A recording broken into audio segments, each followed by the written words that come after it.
Sa aking mga kabata, kapag ang bayay sadyang umibig sa kanyang salitang kaloob ng langit, sanlaang kalayaan sa ring masapit, katulad ng ibong nasa himpapawid.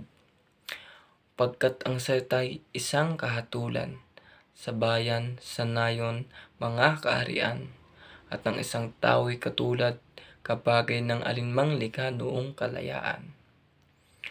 Ang hindi magmahal sa kanyang salita, mahigpit sa hayop at malansang isda. Kaya ang marapat pagyamaning kusa na tulad sa inang tunay na nagpala.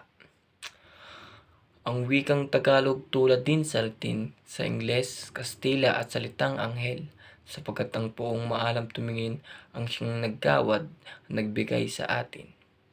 Ang salita natin huwad din sa iba na may alpabeto at sariling letra, na kaya nawalay dinatna ng sigwa ang lunday sa lawa nung dakong una.